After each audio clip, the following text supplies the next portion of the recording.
For me, never giving up meant just that. I mean, every single day when I woke up, I thought, today's the day.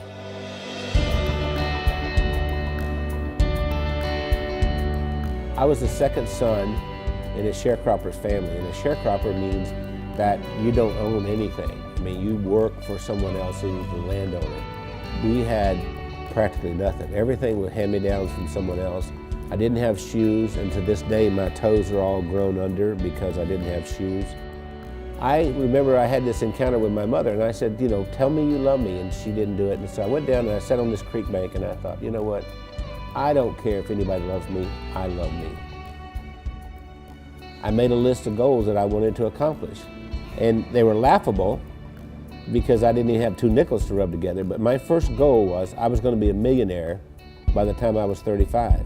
Number 2, I was going to have food to eat because we were always hungry. I mean, my little brother and I used to make mud pies to stop the hunger pains, and I was going to travel all over the world.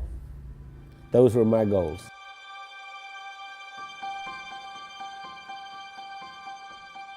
I've learned everything from working with Randy. I didn't know anything about business. I started out, before I met Randy, I was a teacher, a mathematics teacher. Well, I think we have a very good balance. Randy's really good in sales and telling the story and explaining why people need to have whatever it is that he's selling. And then he comes to me and says, Wendy, can we make it do this? And I have to get it done. We started working together, and we were together all the time doing things, and that we just, you know, couldn't be without each other. And once she got exposed to me, it was downhill from there. I mean, she could not last a day without me. That's probably true. That's what the COO does here. Does hair? She preps me. Spit on it, honey, like you used to do. I never spit. We retired a few times. Did he tell you that? We've tried retirement 3 times, but we never figured out exactly how to do it because we've worked all of our lives. We took a year and we traveled around the world. Then when the decision of the day became, where are we having breakfast? I thought, we're in trouble.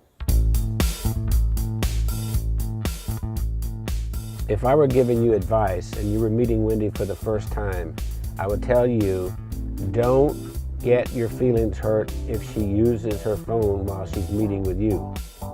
Hey, Kim. Hey, Chris. Okay. I'll see you in the morning. All right, bye.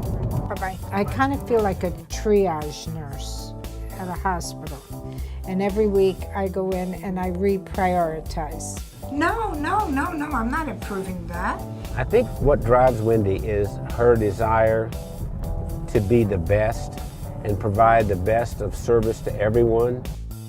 Awakened at 2:30 in the morning, and I hear this little click, click, click, click, click, click. And it's Wendy over there looking something up at 2:30 in the morning. And I'll say, why aren't you sleeping?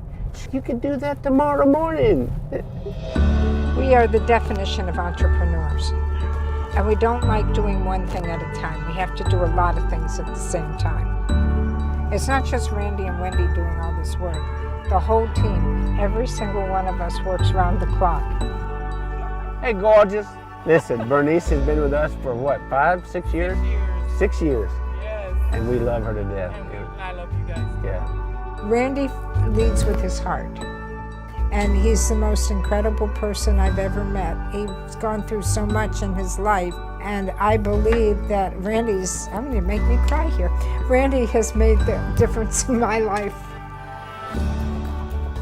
What's important is, what do I contribute this day to make the world a better place? I know that sounds corny, but that's really what it is. My daddy used to say, we leave here with empty pockets. The other thing my dad said is that when you leave, you'll be accountable for 2 things.